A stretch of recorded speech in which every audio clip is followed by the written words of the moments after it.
Con la venia del señor Ministro de Justicia y Transparencia Institucional, damos inicio al presente acto en ocasión de la presentación del libro titulado Reflexiones sobre la reforma de justicia en Bolivia. Comenzamos saludando al doctor Héctor Enrique Arce Saconeta, Ministro de Justicia y Transparencia Institucional, al doctor Carlos Romero Bonifaz, Ministro de Gobierno, al doctor Gonzalo Trigoso, Viceministro de Seguridad Ciudadana, a la doctora Cecilia Urquieta Pardo, Viceministra de Justicia y Derechos Fundamentales, al doctor Diego Jiménez Guachalla, Viceministro de Transparencia Institucional y Lucha contra la Corrupción. Señoras diputadas, diputados, senadores, senadoras presentes, a los señores del cuerpo diplomático, a los representantes de las organizaciones sociales, distinguidas autoridades, señores de la prensa, señores y señoras, todos muy buenas noches, bienvenidos. Dando cumplimiento al programa que se ha establecido, invitamos al doctor Gonzalo Trigoso, Viceministro de Seguridad Ciudadana, para que brinde las palabras de circunstancia.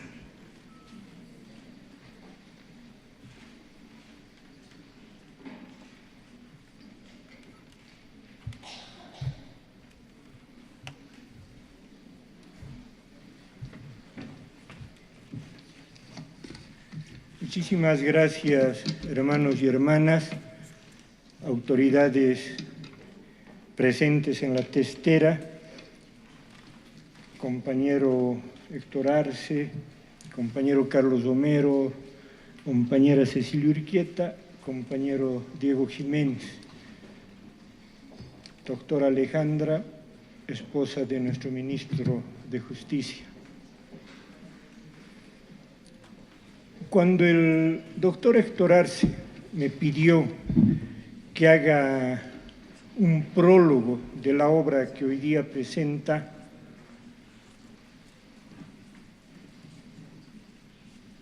intenté ser lo más sincero y fiel en cuanto al conocimiento que tengo de Héctor, en cuanto a toda la trayectoria que hace más de un cuarto de siglo conozco de Héctor, y entonces, sin temor a equivocarme, creo que se trata de una persona excepcional, un ser humano extraordinario. Profesionalmente, siento que el doctor Héctor Arce Saconeta va a trascender el tiempo. Habemos 62.000 abogados actualmente en Bolivia. Creo que el doctor Arce va a ser de los pocos, de los contados, quién sabe, el único que de aquí a 50 años su nombre se escuche todavía como nosotros escuchamos hablar de Pantaleón D'Alence, Luis Paz, no sé, abogados como Edgar Lanza Borja, en fin, aquellos cuyo nombre por su capacidad teórica, sus conocimientos procesales han persistido en el tiempo y de esa manera se han convertido en leyenda. Siempre he creído que he tenido la suerte de conocer a Héctor en función de gobierno desde el 2006. He podido aprender de él la manera de encarar los problemas de Estado. Lo he conocido como asesor de movimientos sociales, lo he conocido en las luchas de fines de los años 90, inicios del siglo XXI, y alguna vez, hace un año y un poco más, cuando en el Ministerio del Trabajo se publicó un texto suyo sobre el proceso de cambio en Bolivia, le hacía recuerdo de la vez en que lo conocí. Y vale la pena volver a ese recuerdo del año 91, 92, posiblemente el 93 ya. Vale la pena hacer recuerdo aquel momento porque el doctor Héctor Arce no ha cambiado. Y si hay algo importante en las personas, en los seres humanos, es que en sus profundos valores ideológicos las personas no cambian. Estábamos en el Ministerio de Trabajo, yo había sido solicitado por la Confederación General de Trabajadores Fabriles. El Ejecutivo entonces me pidió que me haga cargo de asesorar el despido de 800 trabajadores, ver cómo los podíamos reincorporar en tiempos neoliberales. La Federación de Fabriles también se unió al pedido y de esa manera intentamos avanzar. Un despido que no solo que era masivo, era el total de trabajadores de la empresa Alpha Furniture Sociedad Anónima, de propiedad del empresario George Mohamed Satt, George Satt. En aquel tiempo, a nivel de empresas, 3 eran los grandes empresarios en Bolivia: George Satt, Marcos Ibercleit y Abraham Malki, el grupo Malki, Grumal. Tiempos todavía en ese momento del pacto que se hizo entre el MIR y ADN, el ministro era este delincuente de mal nombre apodado Polilla, Leopoldo López, ministro de Trabajo, quien se daba el lujo de llamar a jueces del trabajo. Hoy día algunos son autoridades superiores en el Tribunal Superior del Departamento de La Paz. Y en aquel tiempo a estos jueces, cuando se les buscaba y se les decía, mira, son despidos, el caso de MEX, son despidos ilegales, arbitrarios. En el caso MEX estamos hablando de 1.600 obreros despedidos, el grupo Ametex de Ibercleit. Y los jueces decían, disculpe hermano, conocemos al detalle el problema, sabemos que es justo el problema de los trabajadores, pero no puedo arriesgarme a que me despidan de mi trabajo. ¿Y cuál es la relación entre el ministro de Trabajo y el juez? Son órganos distintos. No, pues Gonzalo, tú sabes cuál es el riesgo y no me voy a arriesgar al despido. La sentencia va a salir contra los trabajadores. Esa era la dependencia real, verdadera, que existía el control del órgano ejecutivo neoliberal sobre el órgano judicial. Bueno, recuerdo la audiencia en la Dirección General del Trabajo. El director general del Trabajo entonces había defeccionado de su militancia del Partido Comunista, actualmente trabaja en un alto cargo en yacimientos, era parte del aparato neoliberal y este ciudadano se parcializó con la empresa. No solo que se van a mantener los despidos, sino que además el Ministerio del Trabajo, con un programa de empleo, va a hacer entrega, por decir así, de 500 obreros financiados, pagados por el Estado a la empresa, de tal manera que la huelga quedaba rota. En pleno debate en que nos encontrábamos en la Dirección General del Trabajo, aparece un joven, yo le he calculado entonces 17 años, doctor Arce dice que tenía un poco más edad, flaquito,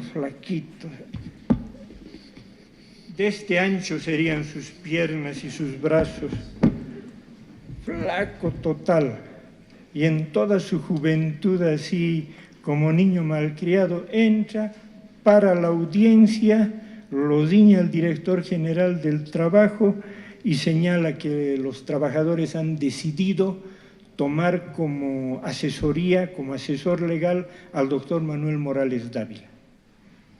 Y que hasta que no venga entonces su asesor, la audiencia debe suspenderse. Lo extraño es que el director general del trabajo paró la audiencia. Se suspendió el despido momentáneamente y se fijó audiencia para otro día. Obviamente la causa estaba perdida, era todo el aparato neoliberal encima, dirigente sindical, cualquiera que se oponga, no solo que era despedido en ese tiempo, sino que de inmediato el Ministerio de Trabajo los emitía al Ministerio de Gobierno y de allí a las celdas policiales. Esa era la situación de los trabajadores en tiempos del neoliberalismo. Bueno, he encontrado una resolución de recurso jerárquico del año 2006, aunque el caso ha empezado en los años 90. Esta empresa Alpha Furniture de George Satt cambió de denominación legal y pasó a denominarse United Furniture. Este es un recurso de jerárquico por deuda de esta empresa de George Satt, uno de los más importantes empresarios con impuestos internos. Dentro de la millonaria deuda que tiene la empresa, resulta que hay facturas adulteradas, facturas falsas, facturas que no corresponden al giro de la empresa y por ese motivo Impuestos Internos le hace la fiscalización y le gira la nota de cargo. ¿Quiénes eran, en este caso, aquellos que habían extendido facturas? El bufet Murillo y Asociados. José Murillo no tiene título profesional. Por este tipo de temas, desfalcos al Estado, el propio caso Ametex ha ido a parar a la cárcel. Este bufet manejaba incluso grupos de policías que se daban el lujo de ir y detener en sus domicilios dirigentes sindicales. Algunos de esos policías, en aquel tiempo tenientes, cuyos nombres me los reservo, hoy día son coroneles y están en altos cargos dentro de la institución. Murillo y Asociados tiene, por ejemplo, al doctor Juan Ramos Mamani, o tenía en aquel tiempo como asesor. Un otro de sus asesores que hizo llorar a los trabajadores, trabajó hasta no hace mucho en el Ministerio de Desarrollo Productivo como asesor gubernamental en el caso Enatex, en el caso del grupo Ametex y Berkeley. Esas cosas pudimos advertir entonces a la ministra y en aquel tiempo, claro que fue despedido. ¿Quiénes más eran asesores? De acuerdo a esta resolución de recurso de jerárquico STGRJ 0082-2006. Encontramos la siguiente lista. No la vamos a leer toda, los importantes. Bufet Sánchez Berazaín y Asociados, SC. Como 10 facturas millonarias Sánchez Berazaín.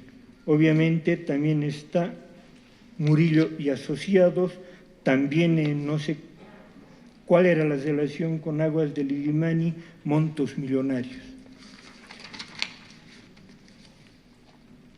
De ahí entonces que se entiende la dificultad, compañero Héctor, cómo en aquel tiempo combatíamos con un sistema que estaba entrelazado en corrupción, en sistemas de compadrerío.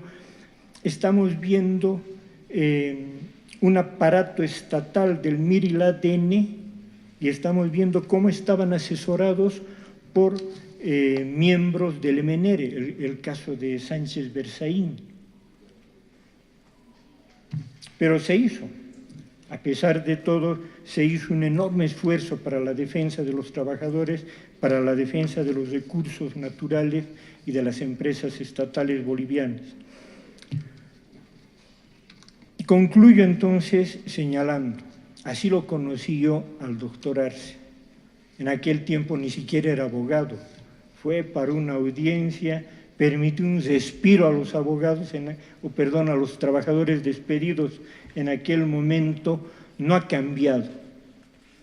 Su posición sigue siendo la misma, la defensa intransigente de los derechos de los trabajadores, la defensa intransigente de los recursos naturales renovables y no renovables, y la defensa intransigente de los bienes de las empresas del Estado. Un hombre de ley, un hombre que, por lo menos en los meses que me tocó trabajar con él, un hombre que siempre decía: Gonzalo, hay que hacer lo que es justo. Hay que despedir a algún funcionario, pero ¿realmente es justo? ¿Por qué nos revisan 1, 2, 3 veces? Detrás de ese funcionario hay una familia que sabe comer, que tiene necesidad de comer. Revisen, verifiquen otra vez.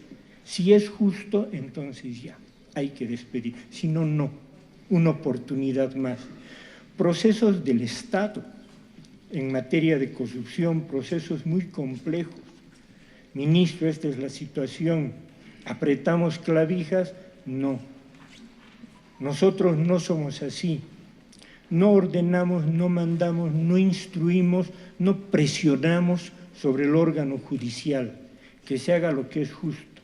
Vamos a presentar todos los recursos, nos vamos a quejar a todo el mundo, pero nunca vamos a presionar ni al Ministerio Público ni al órgano judicial. Gonzalo, que se haga lo que es justo, que cuando nos vayamos nadie nos señale que hemos actuado contra alguna persona, su dignidad, su libertad y sus bienes. Yo le agradezco mucho, es parte fundamental en mi formación como persona y como abogado y como funcionario público. Doctor Arce, en buena hora, ojalá que este libro sea aceptado, recibido por toda nuestra población y sea entendido en la profundidad de la materia que trata, que es precisamente la reforma judicial en Bolivia. Dicha, planteada esta reforma de la manera como lo hace el doctor Arce, podemos entender y podemos estar seguros que nuestra reforma judicial en Bolivia avanza y va a llegar a buen puerto, a puerto seguro. Muchas gracias.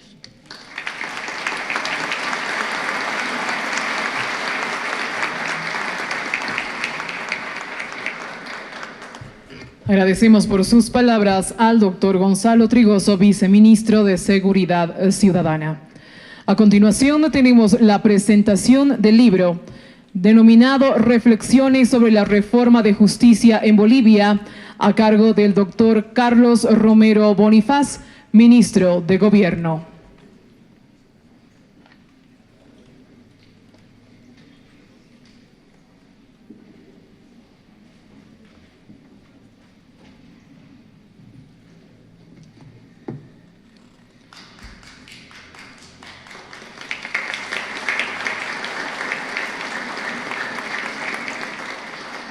Quiero saludar de manera especial a Héctor. Como siempre, nos tiene acostumbrados a una gran producción académica y muchos aportes doctrinales para el desarrollo normativo y el desarrollo del derecho en Bolivia. Yo me suscribo a las palabras de nuestro compañero Gonzalo Trigoso acerca de el autor. Si bien tenemos que comentar el libro, no sería justo dejar pasar la oportunidad para referirnos al gran abogado, al gran académico, al gran cientista social, al gran amigo que es Héctor Arce. Por su culpa me han reteado en gabinete porque él me regaló el texto en el gabinete y me puse a revisarlo y me pareció tan interesante que me puse a leerlo. Y claro, luego me llamaron la atención porque estaba en el libro y no en la reunión.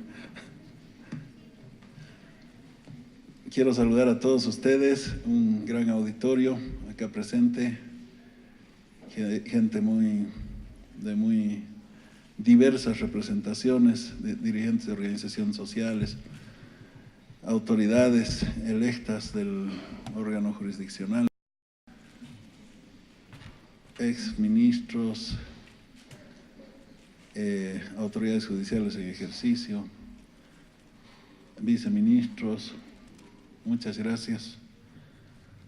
A la familia de Héctor, a su señora esposa, un saludo especial. Hay un elemento que me llamó la atención y realmente me hizo reflexionar también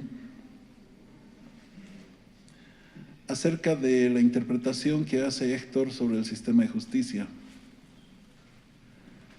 Nos formula un enfoque humanista, transversal. Y eso me parece francamente revolucionario desde el punto de vista doctrinal. Porque un enfoque filosóficamente o de una filosofía humanista para transformar el sistema de justicia.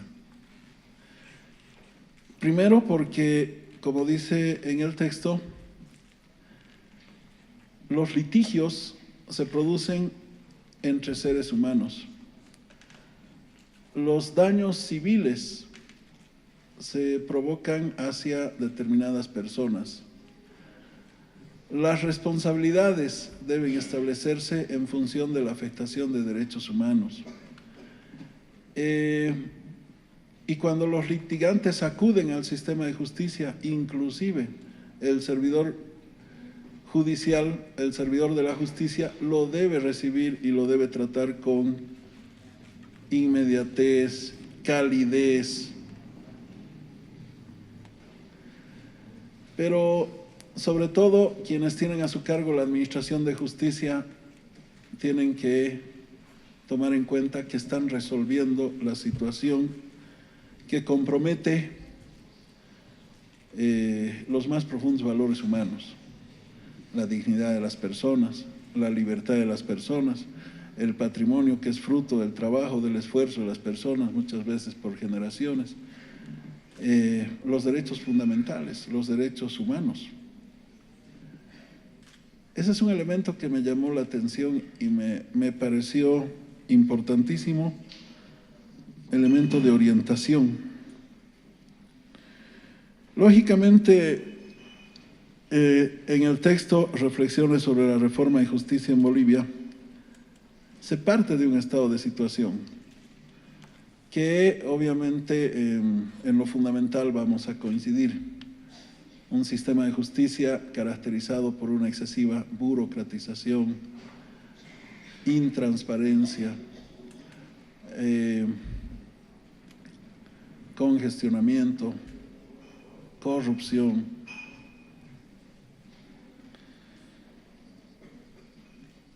Lógicamente que Héctor además desarrolla varios otros aspectos inherentes que van desde el enfoque filosófico, normativo, procedimental, la ingeniería del sistema jurídico, hasta los aspectos que tienen que ver con infraestructura, tecnología y la mentalidad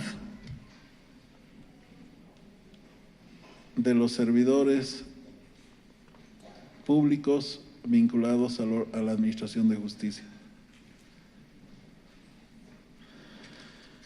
Nos propone tomar en cuenta algunos elementos, algunos principios transversales, precisamente la necesidad de humanizar la justicia. Es un principio transversal que no solamente se traduce en el acceso, en la posibilidad del acceso objetivo material de las personas al sistema de justicia, sino que se deben generar las condiciones objetivas para operacionalizar un trato digno, soluciones oportunas a las controversias. Propone una justicia pronta y oportuna, la responsabilidad del servidor judicial, la creación de salas constitucionales por una aglomeración de causas en materia constitucional que se producen en el ámbito de los tribunales departamentales de justicia. Advierte sobre la necesidad de generar y desarrollar una política criminal, considerando que la justicia penal es un poco el núcleo, la cara, el elemento fundamental de la administración de justicia y del funcionamiento del sistema de justicia. En cuanto a la política criminal, hace énfasis en que debemos trabajar no solamente la parte punitiva, sino sobre todo la parte preventiva. Estamos en un mundo contemporáneo lleno de complejidades, procesos de industrialización crecientes, migración campo-ciudad que generan asentamientos humanos desordenados que no obedecen a un proceso de planificación urbana, desintegración paulatina de las familias debido a la necesidad de los padres de trabajar en 2 o 3 sitios, de concurrir a su fuente de trabajo en un lugar distante, individualización por una abstracción de la realidad social muchas veces en los jóvenes a través de las redes sociales, que los inducen a buscar familias sustitutas. Estas familias sustitutas muchas veces pueden traducirse en una pandilla y luego potencialmente en una organización criminal. Esos problemas no se los resuelve persiguiendo penalmente a las personas. Suena bonito, de hecho, ofrecer sanciones duras. De hecho, la doctrina señala que ofrecer sanciones duras, que generalmente tiene una buena receptividad social, nos puede conducir a una suerte de populismo punitivo y no resolver los factores causales de la criminalidad. Sobre la criminalidad existen muchas interpretaciones históricamente. Algunos autores han pretendido explicar un comportamiento criminal a partir de una conducta psicológica.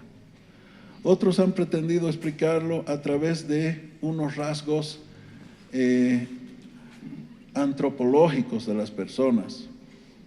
Había un autor italiano que decía que los delincuentes nacen y que inclusive tienen una determinada estructura morfológica.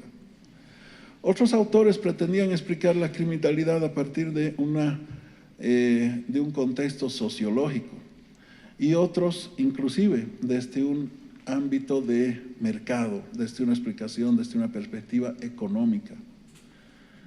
La criminalidad es en realidad un fenómeno multicausal.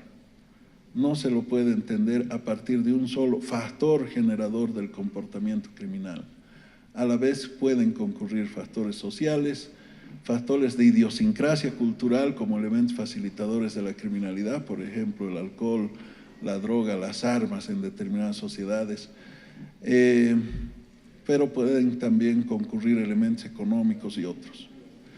Entonces, es lógico que bajo esta perspectiva es difícil pretender administrar la implementación de un sistema penal, de una política criminal que solamente haga énfasis en la parte punitiva, si es que no equilibra más bien la parte preventiva. Yo decía al principio que un elemento transversal en la interpretación que me permito hacer del libro es la concepción humanista. Y precisamente un enfoque de política criminal que haga énfasis en lo preventivo y no solamente en lo punitivo, tiene que ver con un enfoque de derechos humanos. Porque los derechos humanos son inherentes a las potencias individuales, familiares, colectivas o de un Estado para progresar integralmente, entendiendo que el progreso es la materialización de los derechos humanos. Entonces, un enfoque humanista nos permite trabajar y hacer incidencia sobre los valores que fundamentan las reglas de convivencia colectiva, valores que se convierten luego en instituciones que garantizan el cohesionamiento social. Cuando se produce una ruptura en el cohesionamiento de la estructura social, se generará un mayor desarrollo de actividades criminales. Entonces, por eso este enfoque de política criminal lo recogemos plenamente. Luego, el ministro de Justicia, autor del libro, hace una amplia reflexión acerca de la integración, los mecanismos de integración de las autoridades jurisdiccionales. Muchas veces se ha señalado que un problema de la justicia es su subordinación al poder político.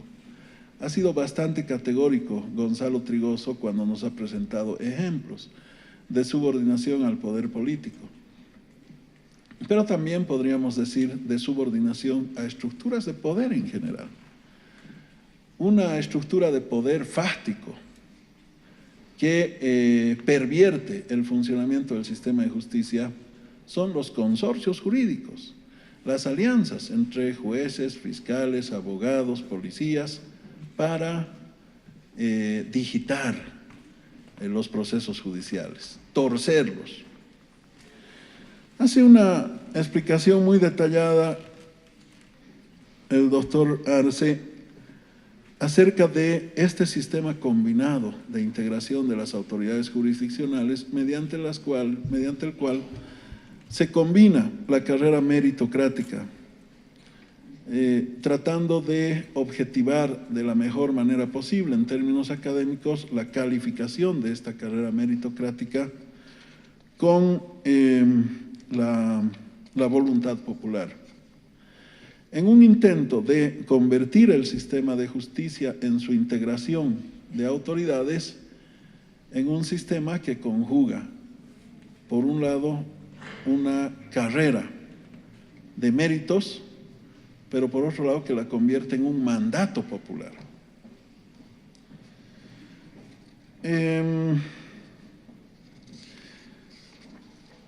Ha sido uno de los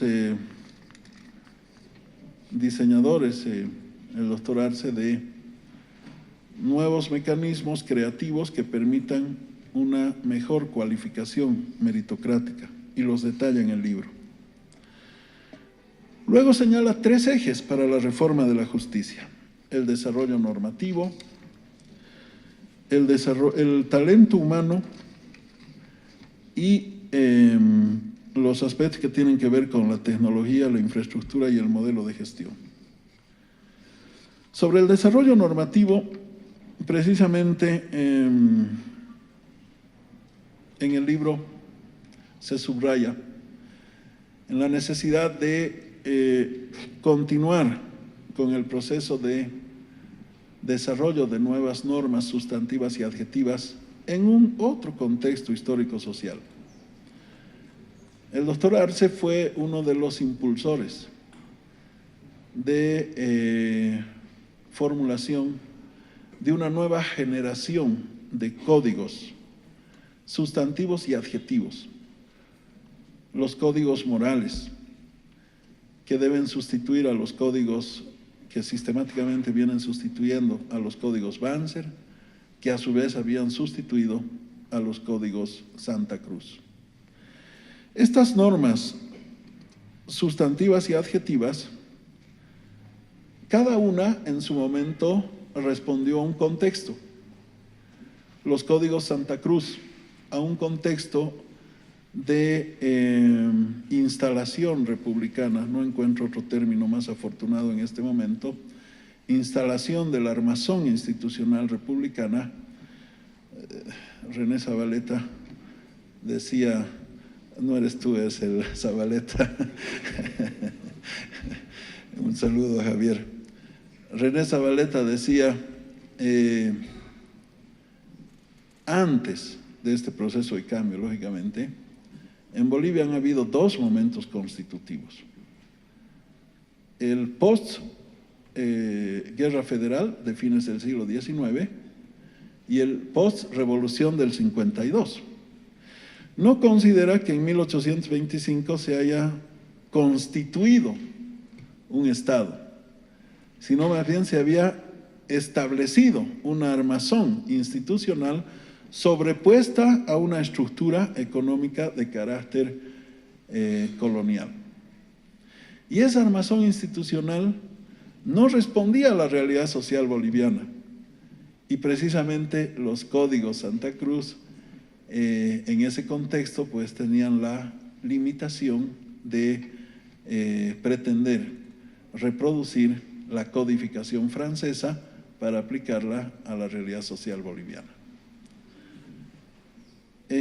Los códigos Banzer igualmente se presentan en otro contexto, no logran romper las relaciones de colonialidad, ¿no?, que se pueden sintetizar en relaciones de explotación económica, subordinación política y opresión cultural.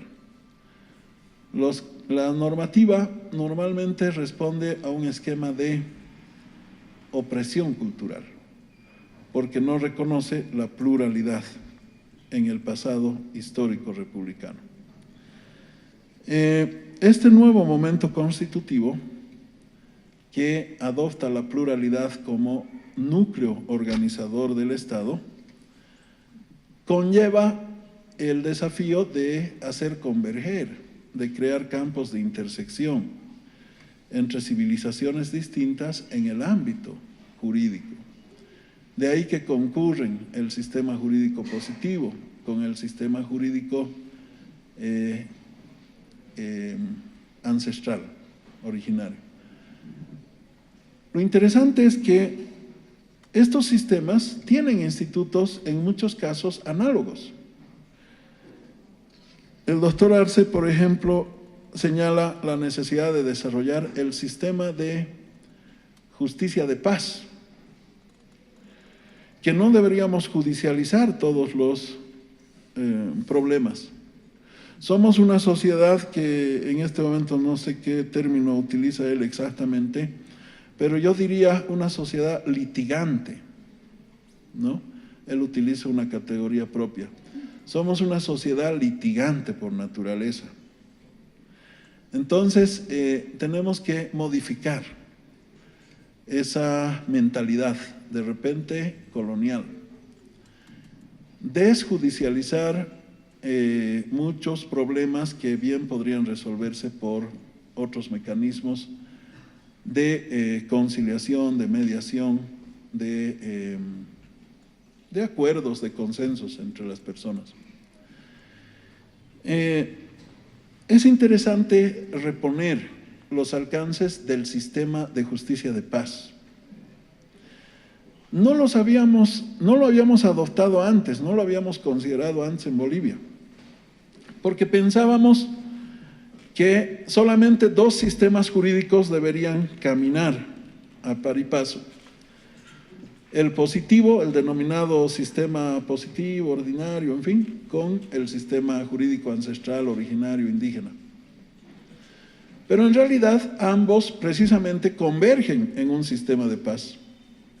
Más aún con un enfoque de justicia restaurativa que inspira filosóficamente el nuevo código del sistema penal, por ejemplo. Entonces, esta convergencia de los dos sistemas en un sistema de paz puede perfectamente descongestionar el funcionamiento del sistema de justicia y cambiar la mentalidad del chip para que encontremos ámbitos de convivencia cada vez más armónicos.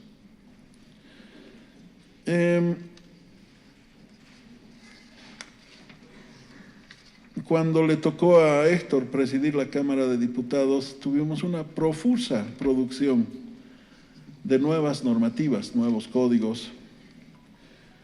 el Código Civil, de Comercio, Laboral, etcétera. Hay otros que están en curso.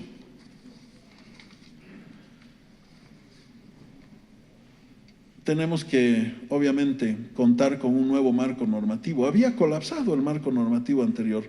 Por eso había una dispersión de leyes y una penalización de conductas, inclusive administrativas, que tienen que ser ordenadas. El segundo eje, el del talento humano, yo básicamente lo entiendo como una descolonización mental. Obviamente es lógico que necesitamos en el sistema de justicia personas cualificadas, que han acumulado experiencia, conocimientos, pero sobre todo que sean nuestros guardianes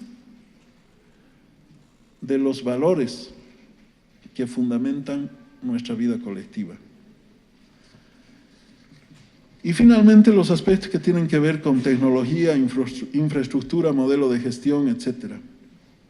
Ahí se puede hablar muchísimo de la incorporación de las tecnologías de información y comunicación, que son maravillosas y a la vez perversas, porque uno está aprendiendo a manipularlas y ya han cambiado.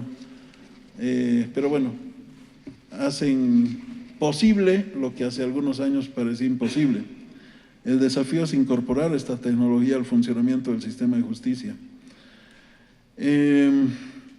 Hacer la oralidad a través de mecanismos electrónicos como las videoconferencias, por ejemplo. En fin, varios elementos. Pero yo quiero hacer hincapié en un elemento que me parecía importantísimo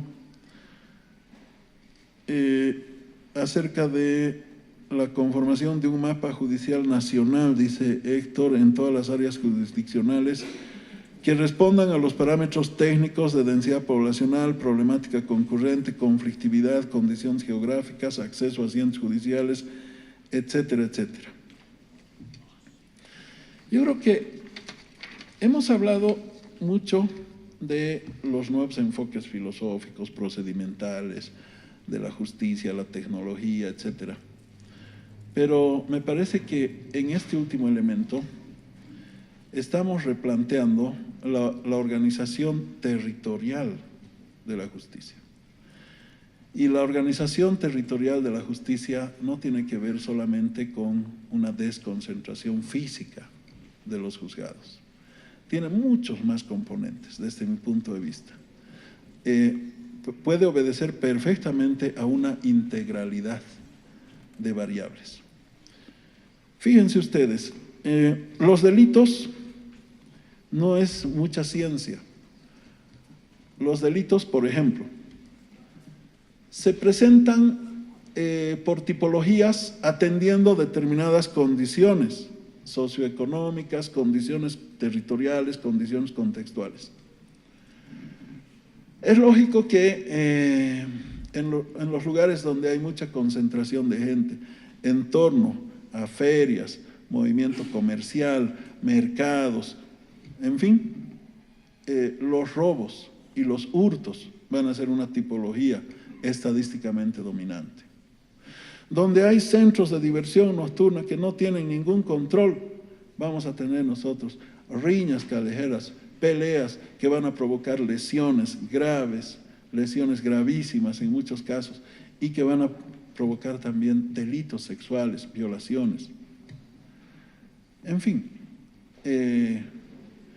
los delitos son fenómenos sociales, obedecen a un contexto y pueden ser perfectamente mapeados. Nosotros hemos hecho un ejercicio de mapeo de las tipologías delictivas en todo el país y hemos sobrepuesto ese mapeo delictual, lo hemos sobrepuesto a las capacidades institucionales instaladas y a las infraestructuras comerciales, educativas, sociales, sanitarias, qué sé yo, todo lo que existe en una ciudad. Hemos sobrepuesto, por ejemplo, los lugares de expendio de droga con relación a las unidades educativas, o los controles territoriales de las pandillas con relación a, qué sé yo, las unidades educativas, las universidades, en fin. Si nosotros esa concepción de control territorial, de despliegue territorial, lo articulamos a la desconcentración de la justicia, no solamente vamos a acercar la justicia al ciudadano, y la policía al ciudadano, y el Ministerio Público al ciudadano. No solamente vamos a poder activar centros de conciliación, casas de justicia, dispositivos institucionales diversos que nos permitan operacionalizar la justicia contravencional y la justicia de paz. Además de todo esto, vamos a incorporar un componente fundamental: control social, interacción entre la autoridad judicial, entre el policía, entre el fiscal, entre la brigada defensorial con el ciudadano. Una construcción de institucionalidad que interactúa con la comunidad. Y esto debería ayudarnos a transparentar su funcionamiento, ¿no? Creo que se puede hacer muchas cosas en torno a esta idea que nos plantea Héctor del tema de la territorialización. Yo podría pasarme hablando mucho tiempo, pero correría el riesgo de que ustedes me arrojen piedras también por extenderme demasiado. Es un libro maravilloso, un aporte muy importante para las reflexiones en torno al sistema de justicia, y es un libro que, sobre todo cuando uno lo empieza a revisar, por eso me retieron en el gabinete, se entusiasma y lo sigue leyendo, no lo deja, porque está muy bien redactado. Por suerte él es docente, entonces es muy didáctico para expresar las ideas. Quiero felicitarle a Héctor y agradecerle porque me haya permitido el privilegio de comentar su libro. Muchas gracias.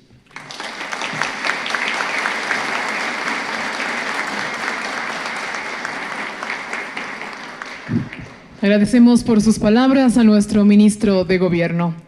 A continuación, tengo el gusto de invitar al autor del libro que estamos presentando en esta noche. Tengo el gusto de presentar e invitar para brindar las palabras de circunstancia al doctor Héctor Enrique Arce Saconeta.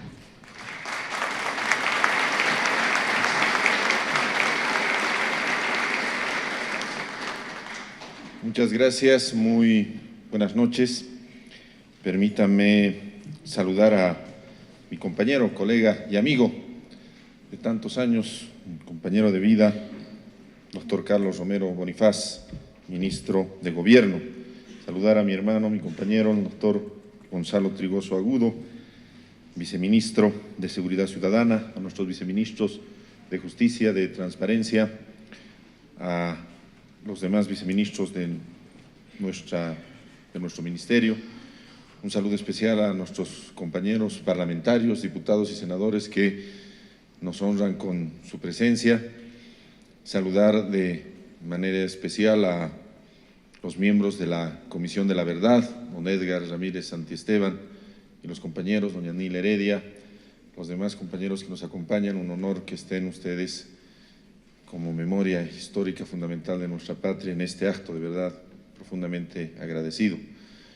Saludar a nuestras autoridades judiciales de todo el país, al presidente del Tribunal Departamental de Justicia, al doctor Lanchipa.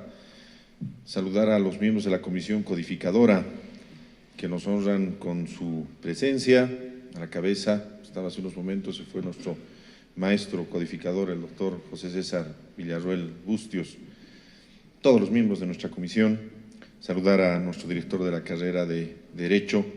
Saludar a los miembros del cuerpo diplomático, saludar al representante del alto mando de nuestras Fuerzas Armadas de la Nación, saludar a las autoridades judiciales que nos acompañan, a autoridades judiciales salientes, llamémosle así, y un saludo especial y una felicitación a las autoridades judiciales electas por el pueblo boliviano y que asumirán sus funciones el próximo mes de enero.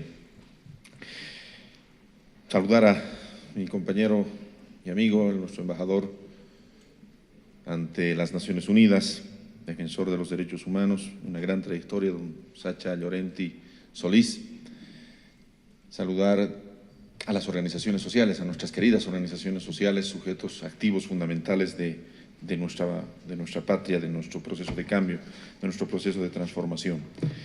Yo me siento verdaderamente abrumado por la gentileza que han tenido mis dos colegas que me han antecedido.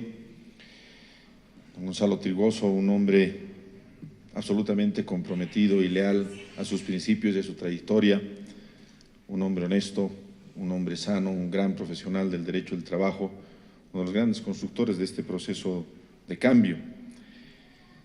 Y a don Carlos Romero, un hombre éticamente intachable, académicamente extraordinario, un hombre que mucha gente no sabe, pero si tenemos hoy día Constitución, además de la labor y el trabajo que hizo el presidente Evo, hubo una persona que trabajó lo difícil, lo complejo, trabajó la letra del texto constitucional en ese gran acuerdo que se lleva adelante en octubre del año 2008 en el Congreso Nacional. Carlos era ministro de Autonomías y Descentralización. Y con la marcha que salió de Caracollo en la puerta, el presidente Evo en la puerta, don Edmundo Novillo, ahí tratando de conseguir el consenso que finalmente se dio, había una gran responsabilidad técnica que estaba en manos de un ex constituyente, un abogado extraordinariamente probo, capaz, que tenía además la laptop donde se introducían todos los acuerdos que se iban a plasmar finalmente en el texto constitucional. Y grandes aportes que se hicieron, que permitieron, que viabilizaron que hoy tengamos una Constitución, los hizo el ministro Romero. Yo tengo algún texto escrito sobre la experiencia constituyente, pero la emergencia de la justicia me ha hecho sacar este texto primero, pero en algún momento vamos a escribir algunas anécdotas importantes. Llegó un momento en que, después de 40 y tantas horas de trabajo, nuestro ministro de Gobierno, nuestro actual ministro de Gobierno, nuestro ministro de Autonomía, porque se había tomado mucho Red Bull, se colgó prácticamente. Y la oposición le hablaba, varios diputados y senadores, y se dieron cuenta de que ya obviamente habíamos llegado al límite del cansancio, y muchos nos asustamos, dijimos, ahorita le va a dar algo a Carlos. Recuerdo a la compañera Teresa Morales, cerró la laptop y nos fuimos a que Carlos descansara unos minutos y después volvió a la carga. A ese nivel llegó el trabajo de nuestro ministro de Gobierno, de Carlos Romero, porque haya proceso constituyente. Y les podría hablar de los aportes que han viabilizado la Constitución y que hoy están en la Constitución y que tienen su autoría. Recuerdo el concepto metacomplejo de los pueblos indígenas, originarios, campesinos, una cláusula salvadora, verdaderamente salvadora de una pelea irreconciliable. Y finalmente ese concepto, que no sabíamos cómo llamarlo, pero Carlos muy hábilmente lo llamó el concepto metacomplejo, término que utilizamos para algunas cosas y que quizá lo utilicemos hasta para la justicia, en ese momento salvó una diferenciación que amenazaba el proceso constituyente. Así fue el proceso.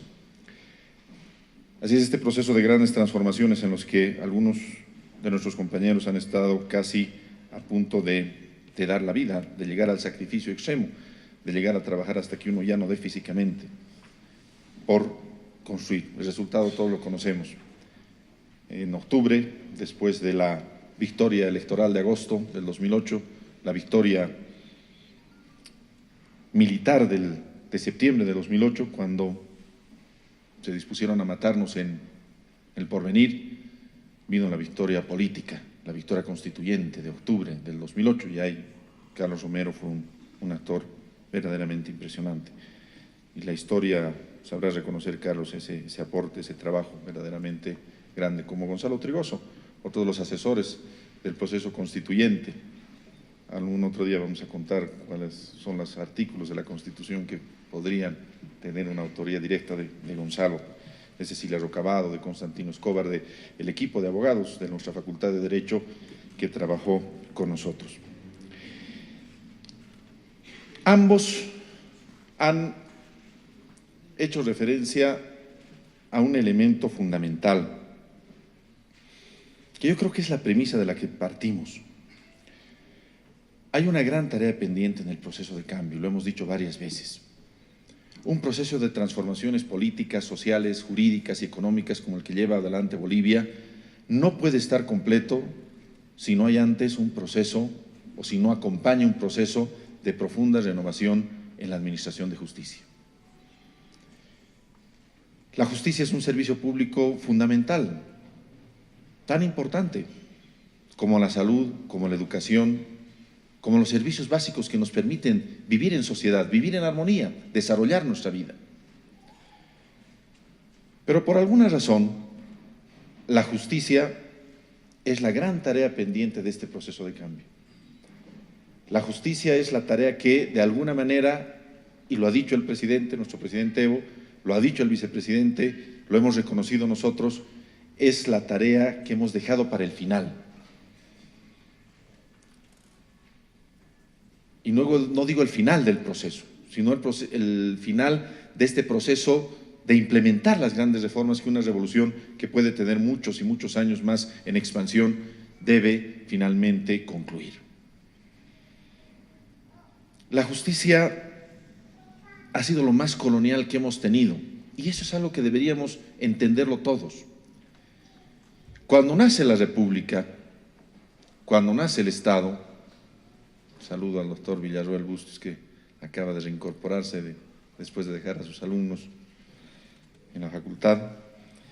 Cuando nace la República, nace sobre la base de la visión abogadil, de la visión colonial, de la visión lebuleyesca, y esta característica se afianza de una manera absolutamente inamovible y se va a mantener durante toda la República. Y algunas de sus características, algunos de sus vicios, lamentablemente se mantienen hasta el día de hoy. La asamblea que creó la institucionalidad del Estado, que deliberó en julio de 1825, fruto del decreto del 9 de febrero de ese año, en Chuquisaca, que dio como resultado la creación de la República, fue una asamblea de abogados.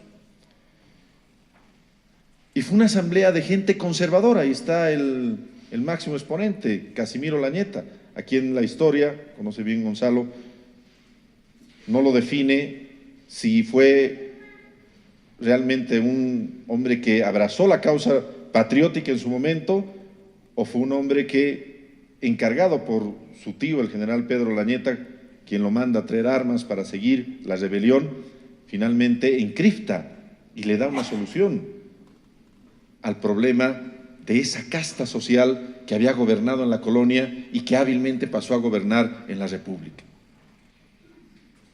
Casimiro Lañeta es el símbolo de los doctores, es el símbolo de la visión colonial, la visión formal, la visión conservadora, la visión engañosa del Estado. Y el Estado se formó bajo esa lógica. Y la justicia, con Urcullo y todos los que vinieron después, el mismo José Mariano Serrano, el presidente de la Asamblea, finalmente tuvieron una visión de construir una justicia llena de ritualismos, de formalismos, una justicia lenta, retardada, una justicia de abogados, una justicia no de ciudadanos, una justicia venal que con el transcurso del tiempo se fue vendiendo al mejor postor. Y esas son las características que este proceso de cambio, que nuestro gobierno a la cabeza del presidente Evo Morales no ha logrado solucionar hasta el día de hoy. Y después de casi un año de estar en el Ministerio de Justicia, a invitación de nuestro presidente, y como soldados somos todos quienes estamos en esta mesa, aún buscamos los elementos para hacer factible la reforma final de la justicia, que yo creo que tiene un plazo ya definido a estas alturas de las circunstancias. será un año, serán 2, pero la justicia en nuestro país tiene que cambiar. Si la justicia no cambia en 1 o 2 años, las consecuencias pueden ser funestas. Y por eso, escribir este texto, un texto pequeño, muy simple, muy corto, que no merece todas las abrumadoras mentiras que ha dicho de mí el doctor Gonzalo Trigoso, pero que trata, de alguna manera, de señalar cuál es el camino, qué es lo que deberíamos hacer. Y en los debates con nuestros viceministros, con nuestra viceministra Cecilia, con Diego, ya en los debates en la Procuraduría General del Estado, en los debates con los colegas de la maestría, con nuestras diputadas, abogadas, exautoridades, como la doctora Yañíquez, con otros diputados que no son abogados, pero ya parecen, como mi amigo Javier Zabaleta. Tratamos de identificar cuál es la solución final o cuáles son los íconos de la solución final para el problema de la justicia. Y aquí los dividimos en 3 grandes grupos, y esta es nuestra propuesta. Y por eso mi invitación respetuosa a nuestras autoridades electas, que mañana van a recibir sus credenciales del Tribunal Supremo Electoral. Nuestra invitación respetuosa a compartir estas reflexiones, para que cada uno de ustedes vea si son válidas o no, quizá no sirven de nada. Pero el problema de la justicia tiene muchos problemas y tiene 3 soluciones. Los problemas ya los hemos mencionado, los ha mencionado también Carlos. Retardación de justicia, formalismo en la justicia, ritualismo en la justicia, que como él bien lo ha señalado, llevan a la deshumanización de la justicia. Una justicia de abogados, una justicia de élite y no una justicia de ciudadanos, no una justicia del pueblo. Por otra parte, la retardación de justicia. Ese gravísimo daño que se le hace al ser humano cuando se lo mantiene en litigio permanente, cuando empieza en un litigio que le va a amargar su vida, cuando empieza, yo comparo un poco el litigio con una enfermedad gravísima. Entrar a un litigio debe ser como tener cáncer. Uno sabe que va a entrar a sufrir, sabe que va a entrar a tener penalidades, no sabe cómo va a salir finalmente del tratamiento, y eso es entrar a la justicia en nuestro país. Las autoridades electas tienen que saber que hay mucha gente en Bolivia que pasa por la puerta de los tribunales y se persina o se cruza la vereda del frente y dice: en esta casa del jabonero no quiero caer nunca, y se persina, se santigua, se encomienda a Dios para nunca tener que llegar. Eso no pasa ni siquiera en los hospitales, porque la gente teme a la justicia, porque la justicia es lenta, se juega con la libertad, con la tranquilidad, con la vida del ser humano. Y lo más grave, la justicia es venal. Ese término del profesor Manuel Morales Dávila, me acuerdo hace muchos años. La justicia se compra y se vende. La diosa Temis tiene un ojo abierto y un ojo cerrado en nuestro país. El ojo abierto está para quienes tienen recursos económicos, el cerrado está para el pueblo. Y todo eso hace que sea una justicia, como bien decía Carlos, deshumanizada. ¿Cómo hacemos para que la reforma de justicia sea humana, nos sirva? ¿Cuáles son los elementos? ¿Dónde debemos trabajar? Estas son las respuestas que, fruto de insomnios, saludo a mi esposa, que comparte a veces las preocupaciones, las penas, la rabia que uno le da, el no poder avanzar en temas tan importantes para los seres humanos, hemos tratado de sintetizar y plantearles a ustedes. Y son 3 ejes. El primer eje es el eje normativo. Decía Carlos, hemos tenido 2 eras de códigos, en 1830 los códigos Santa Cruz, en 1970 los códigos Banzer.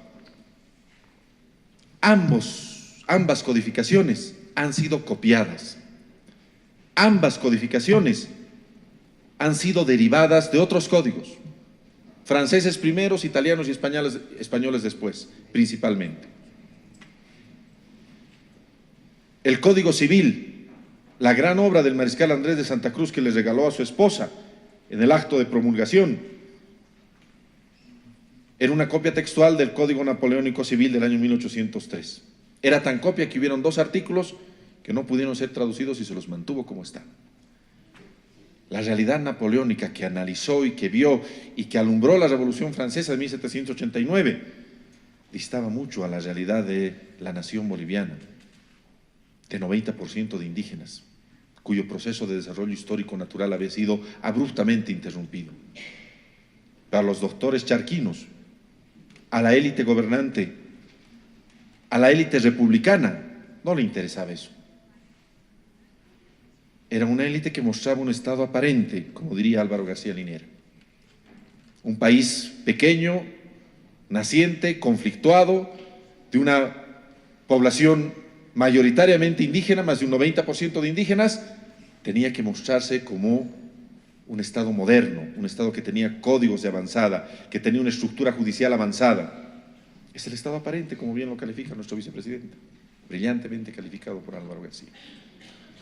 Y los códigos y las normas fueron de apariencia, fueron normas formales que no reflejaban la realidad. Y hasta el día de hoy seguimos teniendo normas que no reflejan la realidad.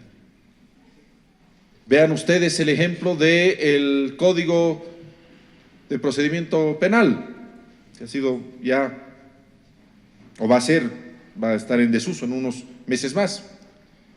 Fue una realidad impuesta. Un sistema de jueces ciudadanos, similar a lo que ocurre en otros países, cuando en Bolivia es una odisea encontrar una persona. Creyeron que estábamos en Europa, donde hay un registro en el municipio, donde las personas son fácilmente encontradas. Solamente encontrar para formar al primer tribunal ciudadano fue una verdadera odisea.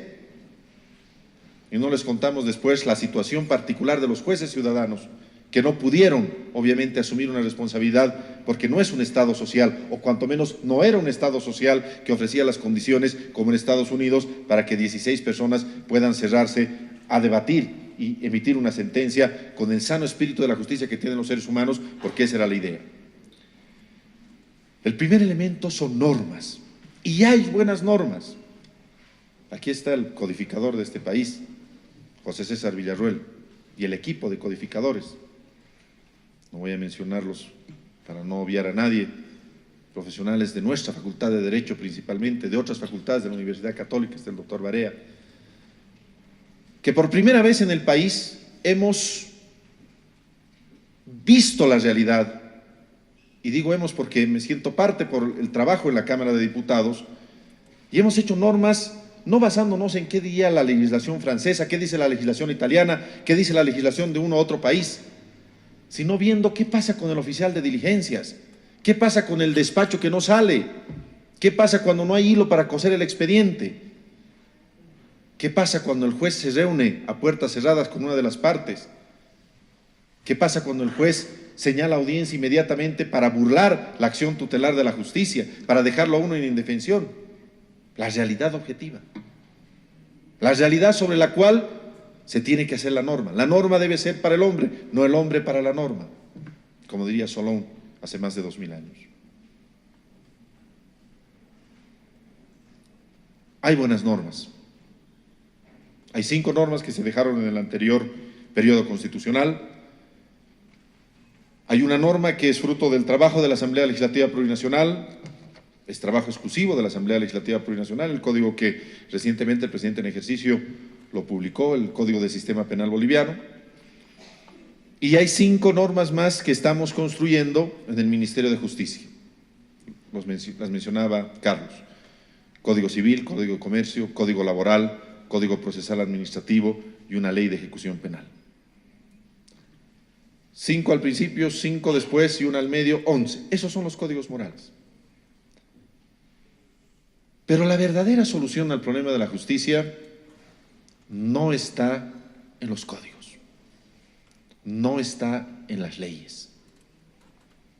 La mejor ley, más avanzada, más perfecta, más razonada, en las manos de un juez que no tiene la intención de hacer justicia, no sirve de nada. Ya el doctor Villarruel me ha prohibido hablar de la paradoja del bisturí, pero es tan extraordinariamente ejemplificador que con las disculpas de César voy a contarles. Es algo que me dijo una vez un profesor español, el profesor Roberto Viciano. Me dijo, las leyes son tan buenas o tan malas dependiendo en manos de quienes estén. La ley es como un bisturí. Un bisturí en las manos de un criminal es un instrumento para asaltar a alguien, matarlo y quitarle la vida. Ese mismo bisturí en las manos de un gran neurocirujano, que no está en huelga, por supuesto, es un instrumento para hacer una incisión, una operación, sacar un tumor y salvar una vida. Las leyes son eso. Las leyes son como bisturís. Pueden ser tan buenos o tan malos. La mejor ley que hagamos, el mayor esfuerzo que haga nuestra Asamblea Legislativa Plurinacional. Yo he visto, leo algunos artículos del Código Penal, cada artículo tiene como 2 páginas. Dios mío, me aterra a veces pensar cómo se interpretarán esos artículos por parte de los jueces, cuántas vicisitudes, cuántos términos hay, cuánto abogado chicanero encontrará un término y traerá los montones de diccionarios por todo lado y lo convencerá al juez. Quizá las normas deberían ser más chuitas, más concretitas, más cortas en una sociedad como la nuestra. Los abogados sabemos, una palabra mal dicha, ya perdemos el juicio. Y es un elemento. Sabemos que hay abogados que se especializan no en ganar juicios, sino en hacer durar los juicios. Sabemos que hay abogados que se encargan no en ganar en franca lid, sino en encontrar las fallas del oponente. El elemento humano es el más importante. Jueces y juezas que busquen la justicia,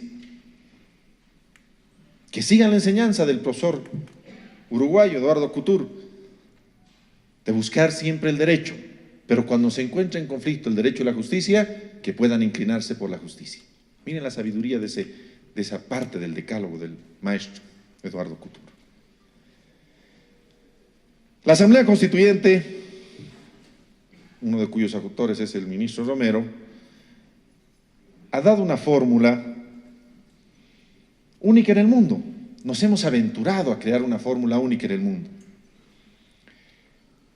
La elección de autoridades de los máximos niveles de la justicia mediante el voto popular. La Asamblea de ese entonces, de mayoría opositora o de candado opositor, condicionó que haya un paso por la Asamblea Legislativa Plurinacional. Y finalmente, el resultado del primer grupo de profesionales que ejercieron el derecho mediante el voto está ahí, con luces y sombras. Algunos tribunales que se formaron y se desarrollaron de una manera coherente, lógica, pese a algunos casos aislados. Hay que reconocer al magistrado doctor Zenón Bacarreza, magistrado del Tribunal Constitucional.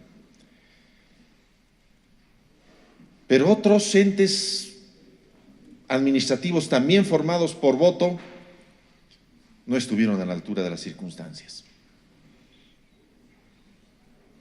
El origen de este texto, y sabe bien Gonzalo Trigoso, la primera versión de este texto que lo escribimos en la Procuraduría General del Estado, planteaba la reforma del sistema de elección de autoridades judiciales.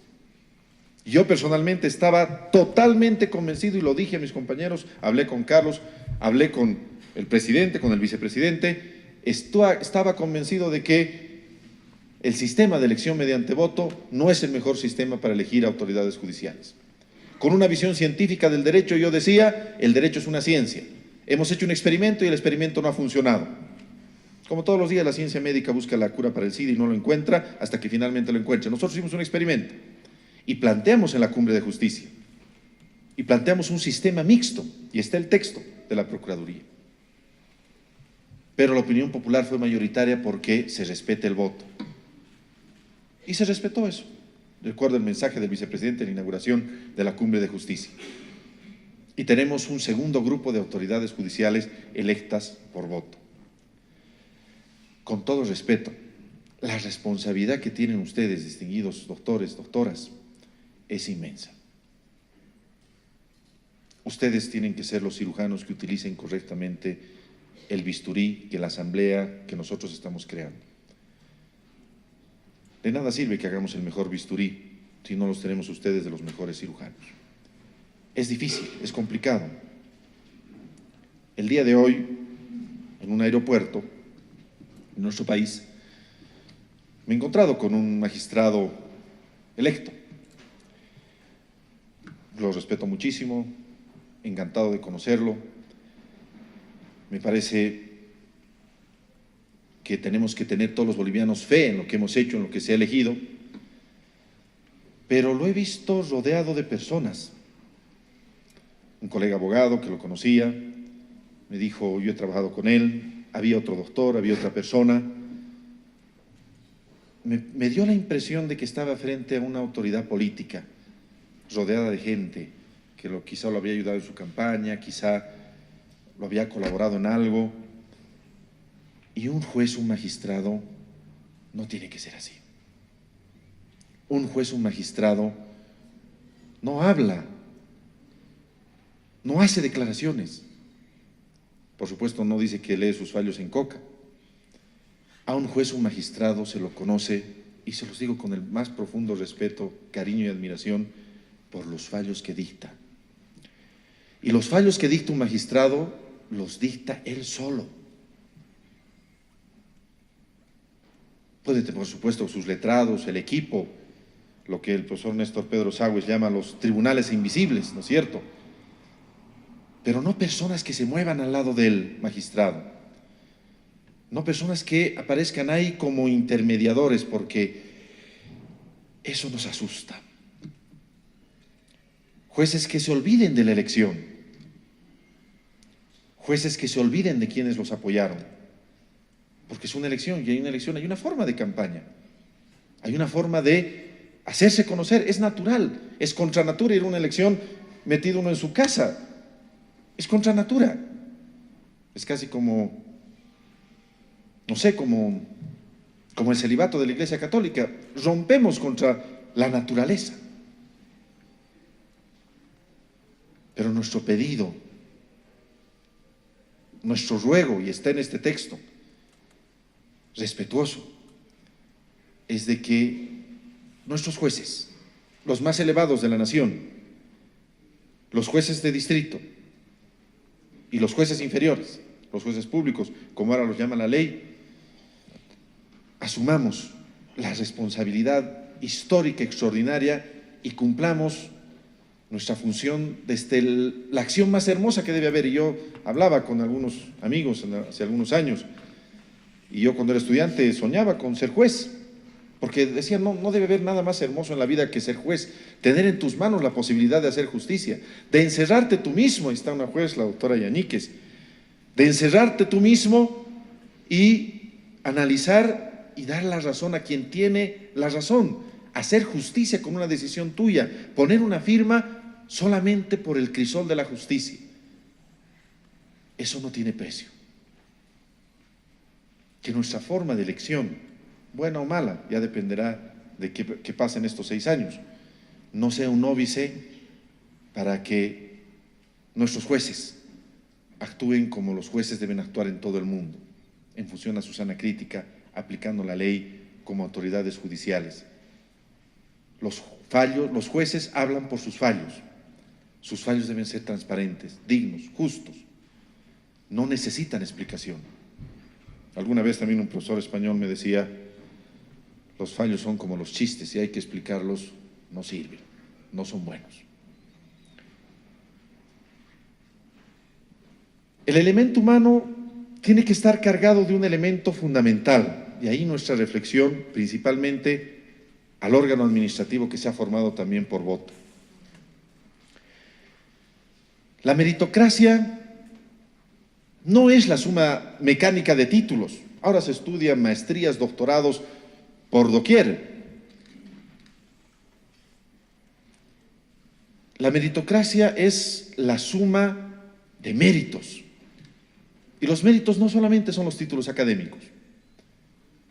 Los méritos son las acciones, la ética, la moral, la forma como se ha conducido una persona durante toda su vida. Esos son los méritos. Una persona que sabemos no ha de trascender ante las presiones. Yo subrayo lo que ha dicho Gonzalo y de verdad le agradezco, lo llevo en el corazón. Y saben nuestras autoridades electas salientes, saben nuestros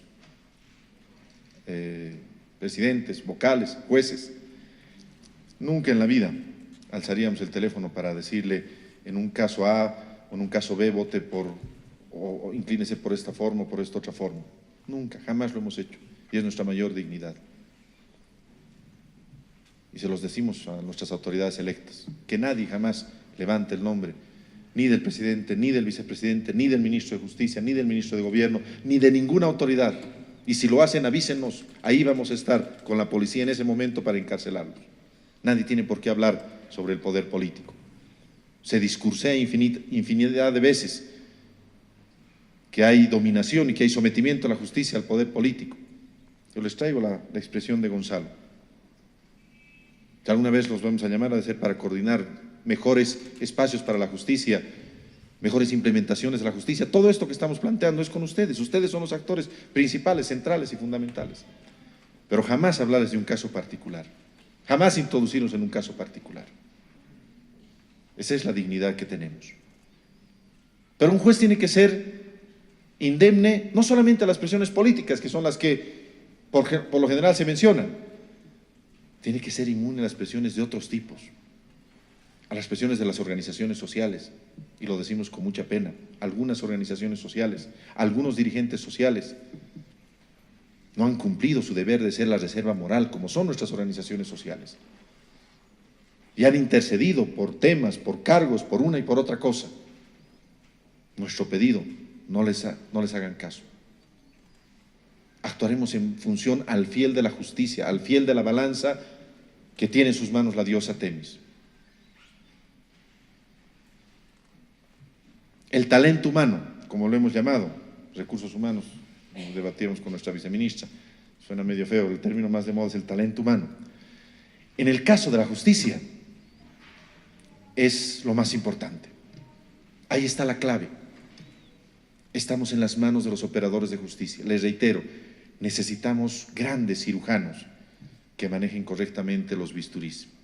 Necesitamos grandes abogados, grandes profesionales, gente que honre, como los han honrado ustedes con el voto, como van a honrar ustedes cuando designen a otras autoridades judiciales.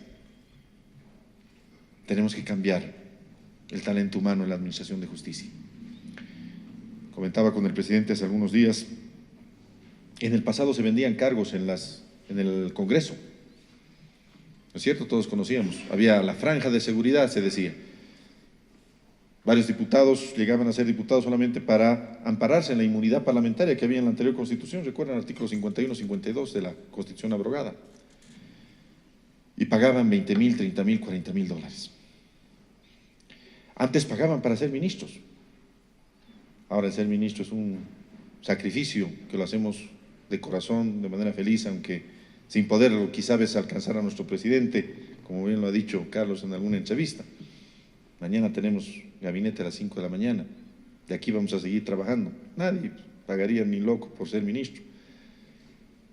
Es una labor de apostolado, de servicio. Nadie paga para ser autoridad pública en nuestro gobierno.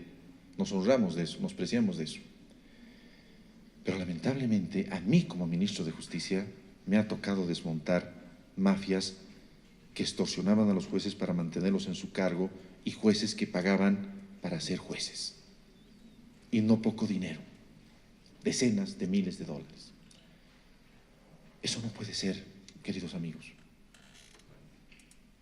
No puede ser que haya una persona que vea a la administración de justicia, esa labor tan sana, tan noble, como un negocio.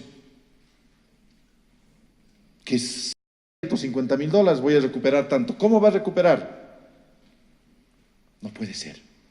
Tenemos que desterrar eso. Con ustedes, ayúdennos.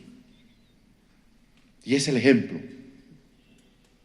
Yo estoy haciendo con la colaboración del ministro Romero, la colaboración del fiscal general, el doctor Ramiro Guerrero, varias investigaciones en el proceso de selección de los notarios.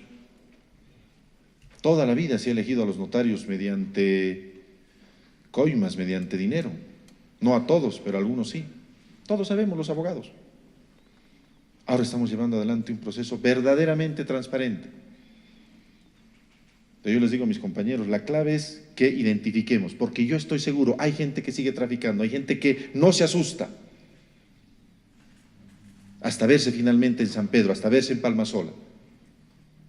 Hay gente que no tiene miedo, hay gente que se cree sobre todo, hay gente que engaña a los demás y hay gente que no le gusta estudiar. Y lo vamos a hacer, acuérdense de nosotros en este proceso.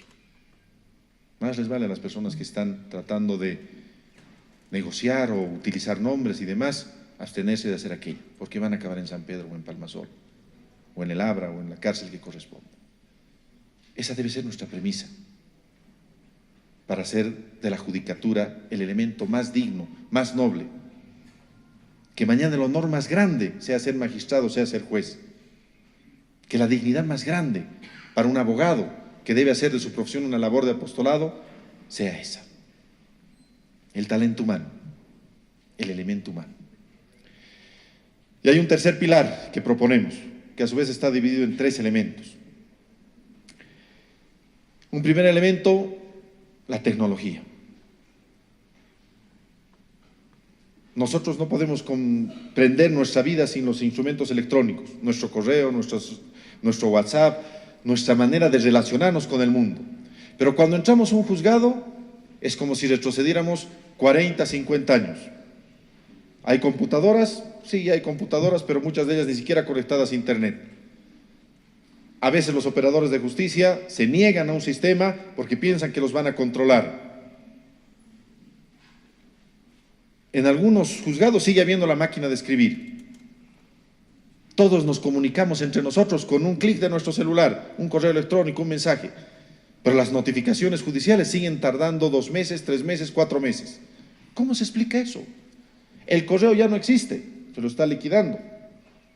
Tiene que acabarse, ya no existe la empresa de correos de Bolivia, porque ya no es necesario en el mundo. Y ya no deberían ser necesarios los oficiales de diligencias. Todos los abogados, todos los litigantes, en nuestro pueblo, en nuestro país, cuanto menos en las ciudades, todos accedemos a los mecanismos informáticos. ¿Por qué negarnos a la llegada de la tecnología?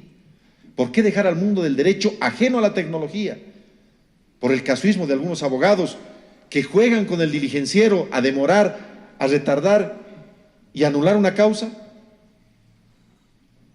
¿Por qué nuestros jueces no pueden emitir una sentencia en un sistema que inmediatamente se reporte como lo hace el Tribunal Constitucional? Y al día siguiente esté, o a los minutos esté ya colgado en una página web. ¿Por qué no podemos comunicarnos entre los abogados si no somos una casta diferente? Somos seres humanos. Recordemos las expresiones del profesor Zaffaroni y del profesor Binder en un evento que hicimos. Somos seres humanos que nos creemos a veces diferentes los abogados, que hablamos en difícil, que hablamos en un lenguaje encriptado que solamente nos pertenece a nosotros. ¿Por qué no desterrar todo eso y utilizar la tecnología para agilizar? En la duración de los procesos está la vida de las personas, está su dignidad, está su propiedad, está su libertad. Un segundo elemento, tener un modelo de gestión, es a lo que se refería el ministro de Gobierno, doctor Romero. Un modelo de gestión, yo celebro y valoro extraordinariamente el trabajo que nos ha presentado, me lo comentaba antes de la presentación del libro, que yo entiendo utilice la tecnología, los datos estadísticos para decirnos, por ejemplo, en una zona del departamento de Santa Cruz hay una incidencia en robo por determinadas circunstancias. ¿Cómo la justicia trabaja ante eso? Conciliación, mayor policía, mayor fiscalía. ¿Cómo deja la justicia de ser ese armazón lejano, alejado del ciudadano, que le dice, no, usted tiene un problema, pues tiene que ir a la Corte de Justicia y tiene que hacer su cola y tiene que dejar en el buzón judicial y tiene que ponerse en marcha toda esa maquinaria lenta y burocrática? ¿Por qué no traemos la tecnología y un modelo de gestión amable, amigable, cercano al ser humano? Eso es lo que yo entiendo por modelo de gestión, y estas iniciativas que ya están además en el Código del Sistema Penal son importantes. Y el último punto, el tema de los recursos. No podemos construir una nueva justicia si no tenemos más recursos. Y a las autoridades electas quiero decirles que lo tienen al ministro de Justicia de su lado para todo lo que sean temas administrativos y temas de mayor inversión para el ámbito de la justicia. El Ecuador ha debido llevar la reforma más impecable de América Latina en los últimos años. 850 millones de dólares. Parece mucho. No es tanto. No es tanto para una nación como la nuestra, que de la mano del presidente Evo Morales es una nación digna. Es una nación que ha crecido, que se ha desarrollado, que ahora tiene 8.000 millones de dólares en inversión, que ha reducido la pobreza del 38 al 16%. 800 millones de dólares es 1 o 2 carreteras. Es menos de lo que se ha invertido en la planta de Uria, la industrialización de los yacimientos de gas. No somos una nación pobre. Gracias a este proceso, gracias a estos 12 años, somos una nación digna y necesitamos una justicia digna. Nuestro presupuesto era el 1.3% hace 10 años y como la economía ha crecido de tal manera, hemos acabado con el 0.46%. Eso es algo que debemos revertir. Jamás vamos a echar mano de un centavo del órgano judicial. Hemos trabajado hasta el último momento con la viceministra para crear mayores juzgados, tratando de ahorrar un poco por la reducción de algunos órganos de la Administración de Justicia. No sé si se logrará o no se logrará, quizá haya que dejarlo para la próxima gestión. Van a tenernos de su lado para la inversión, para el trabajo. Lo ha comprometido nuestro presidente, lo ha comprometido nuestro vicepresidente. Pero que no nos pase como con el anterior Consejo de la Magistratura, donde dimos un presupuesto para crear juzgados y cada uno de nuestros antiguos consejeros tenía creo que 8 o 10 asesores, cada uno con sueldo de ministro. Eso no necesita la justicia. Ténganos a su lado. 3 propuestas, 3 soluciones, 3 elementos, que no necesariamente yo, el que esté de ministro, o las autoridades que estén en conjunto, el Ministerio de Gobierno, otras entidades, pueden implementar para, en definitiva, construir una mejor justicia. Nuestra preocupación, les reitero, nuestra desesperación, nuestro deseo de trabajar y de construir, nos ha llevado a elaborar este pequeño texto, pequeño, simple, sencillo, que quizá no ameritaba ni las palabras que se han dicho en homenaje a su autor, ni un acto con la cantidad de personalidades que están aquí. Pero este texto, en su simpleza, en su sencillez, tiene una profunda reflexión. Al fin y al cabo, los abogados somos los primeros servidores de la sociedad. Los abogados nos debemos a nuestra sociedad. Los abogados tenemos en nuestras manos una bendición muy grande, la bendición de buscar la justicia, ese anhelado valor, esa estrella polar, como diría nuevamente el maestro Couture, que guía el camino del marinero, que sabe que jamás quizá la va a alcanzar, pero que es una guía para sus actos, el valor de la justicia. Somos seres privilegiados los abogados, no porque tengamos herramientas ni podamos someter a la gente, somos privilegiados porque podemos hacer justicia. Así como los médicos pueden sanar, nosotros podemos hacer justicia. Y es hora que cumplamos nuestro deber, que cumplamos nuestra responsabilidad. Al fin y al cabo, la vida termina para todos igual. Y para nuestra profesión, el dejar un nombre, un legado, un texto y una mejor justicia para nuestro pueblo debe ser una razón de vida. Debemos llegar a lo que alguna vez nos dijo el profesor Alberto Binder. Deberíamos llegar, nos decía, un día en el que podamos decirle a nuestro hijo, a nuestra hija, hija, no te preocupes si has tenido un problema, hijo, no te preocupes. Nuestro país tiene un buen sistema de justicia, confía en él, anda tranquilo a juicio. Eso está muy difícil en estos días, eso es casi imposible en nuestros días, es una locura en nuestros días, pero nosotros podemos hacer lo posible. Si hemos sido capaces de cambiar Bolivia como lo ha hecho nuestro presidente, si hemos sido capaces de tener la estabilidad política, la estabilidad económica, la estabilidad social, el crecimiento, la dignidad, si hemos podido llevar el caso más grande que tenemos en nuestras relaciones internacionales, la herida más grande al más alto tribunal que ha creado la humanidad para solucionar controversias de manera pacífica y ejercer nuestro derecho, ¿cómo no vamos a ser capaces de construir una nueva justicia? y cerrar el círculo de esta maravillosa y extraordinaria revolución democrática y cultural. Muchas gracias.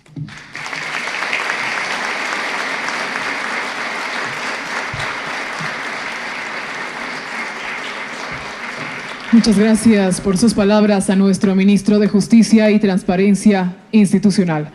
De esta manera damos por concluido el presente acto. Invitamos a compartir un brindis de honor por su gentil asistencia y atención. Muchas gracias. Permiso.